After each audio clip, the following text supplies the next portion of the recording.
Hello and welcome back to Frogboy X1 Gaming. I'm Andrew, and tonight we're going to talk more about the PlayStation 5 and how I'm feeling about it after the last two PS5 releases. So we've had Returnal and Wreckfest. Now, what we're about to get into does not take away from the Wreckfest review I just put out the other day. I do think that Wreckfest is an amazing game, and you should experience that, especially if you have PS Plus and a PS5. It is definitely a better experience than you would have on the PlayStation 4 or PlayStation 4 Pro. Now, with that being said, I am a little. I'm actually pretty underwhelmed at the quality of games that we've received on the PlayStation 5 since launch.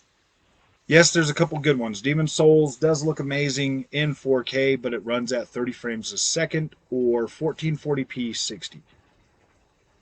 That game is high fidelity and it looks great. Like, I cannot sit and say that that game doesn't look good. Spider-Man Miles Morales is checkerboard rendered, and it does run on the PlayStation 4 and PlayStation 4 Pro. So, this is a new console generation. You would think that when the new console launches that we would want to see the best product pumped out right at the beginning. And that's usually the way it's always been. I mean, we've always gotten really good looking games, even if they were upscaled from like the generation before that, cross gen titles. Why are we getting checkerboard rendering right at the beginning of this generation? Why? What? I mean, is the new PS5 geometry engine just code for higher density checkerboard rendering? Like, I don't get it. I mean, even if the picture is clearly 4K, like on Resident Evil, you can still see the checkerboard rendering in the hair and in the vegetation. You can clearly see it. It's clear as day.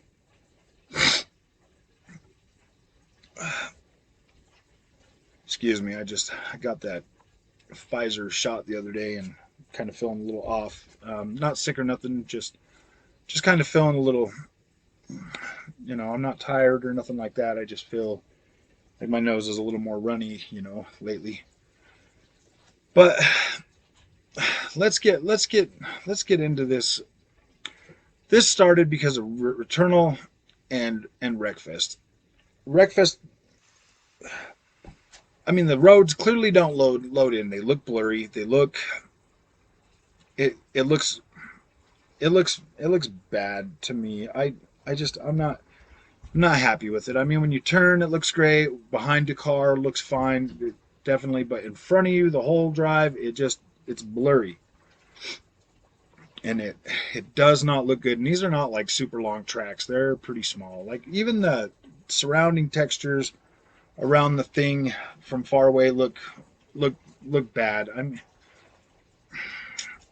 I'm not knocking Wreckfest.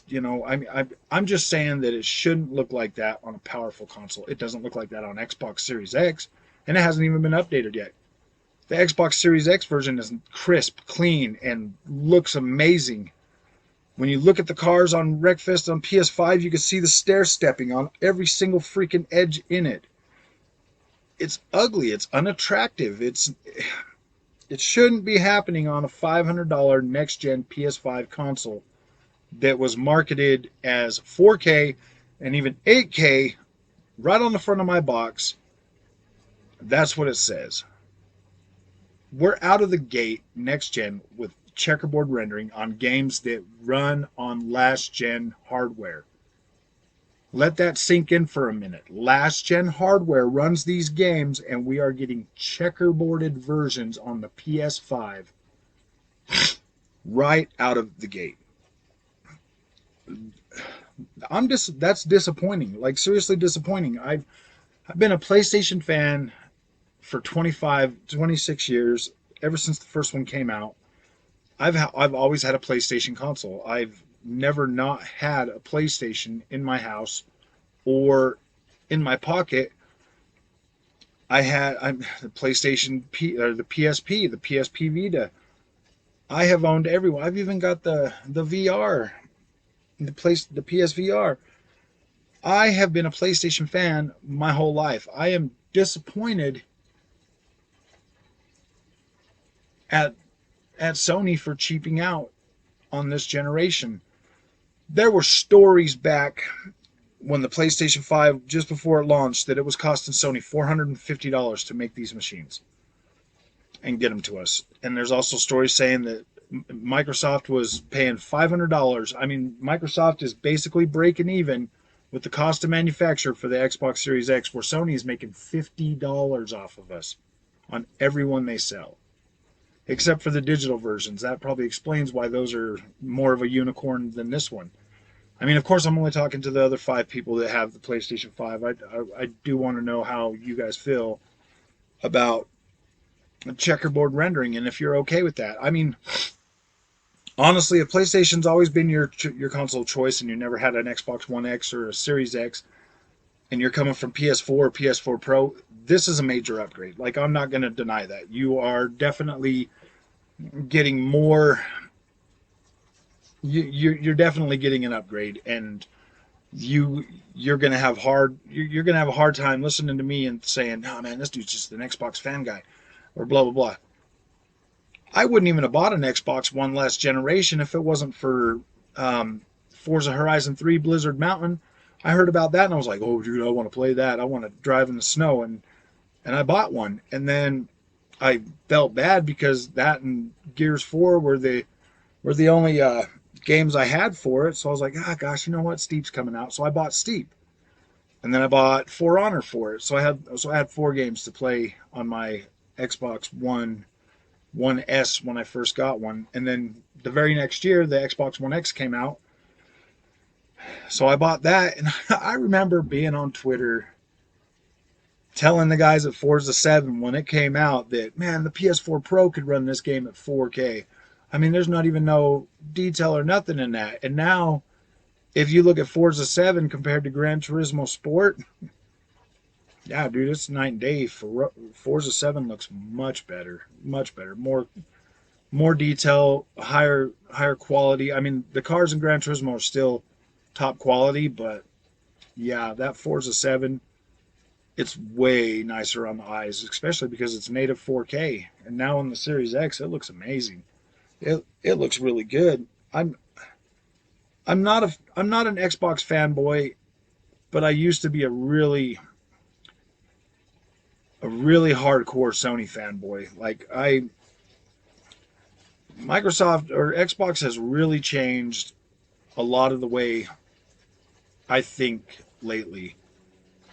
Um,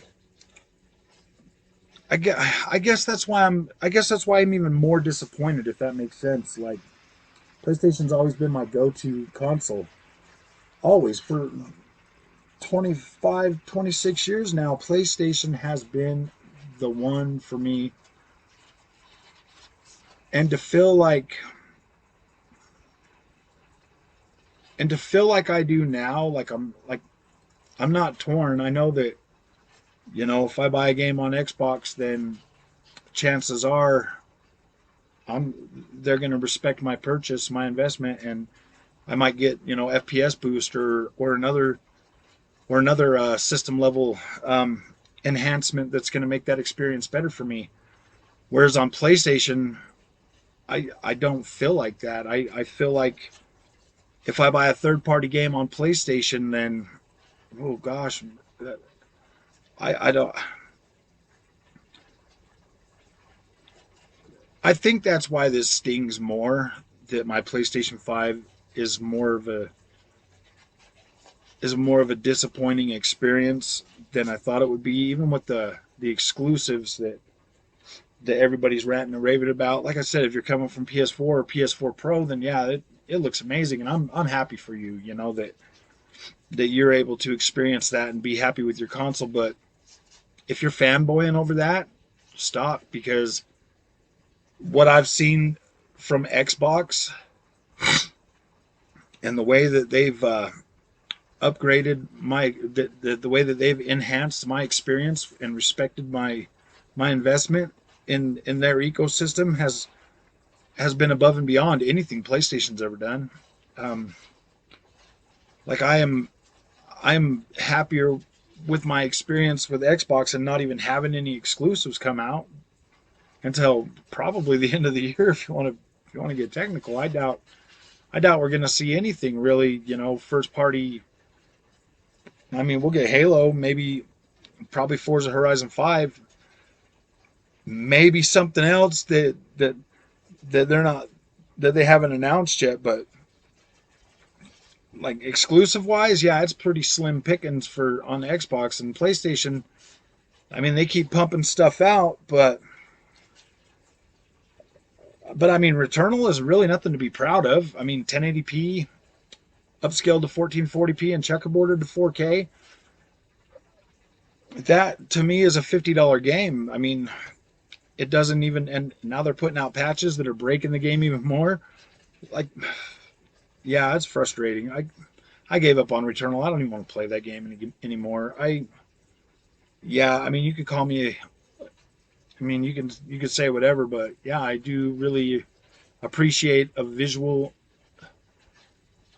appealing game. I mean, that's the law of attractiveness. I mean, you're attracted to pretty things, and Returnal's really not a pretty thing. If I'm saying if you're coming from PS4 Pro or PS4, then Returnal probably looks great. You're probably amazed at wow, like it probably does look really good. And but if you're coming from Gears of War 4 on a last gen Xbox that looks much better than that, you're like, wow, dude, like this looks terrible. And I'm serious. Gears 4 on Xbox One X and 4K looked really, really good. And to be able to run that game at 60 frames a second was definitely an achievement to keep it that pretty.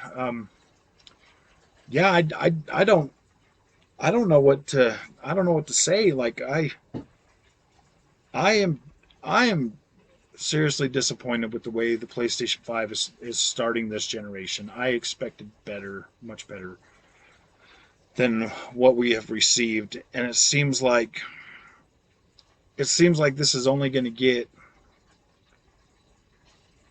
seems like it's only going to get worse because if we're really talking about increasing the fidelity of these games a lot, and I mean that Unreal demo was unreal, was it not? I mean that thing was beautiful, and that thing was running on a PS5 at 1440p at 30 frames a second.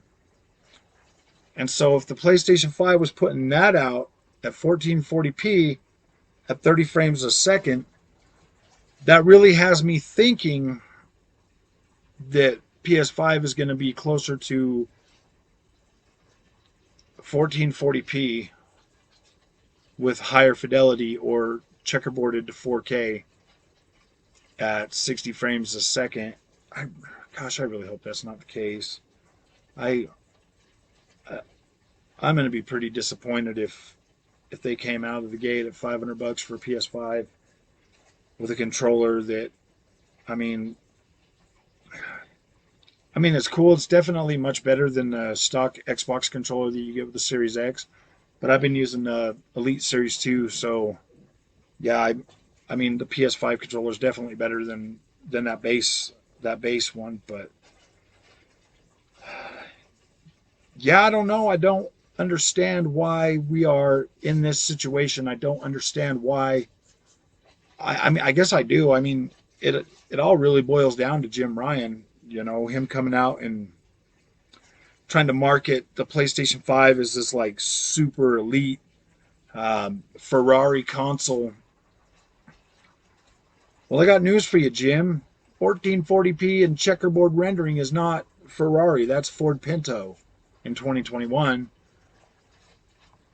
I mean, I was a blind Sony fanboy for so long that now that now that I've broadened my horizons and actually, looked over the fence to see that greener grass, and I mean, yeah, it's definitely green, a different shade of green. I don't know, man.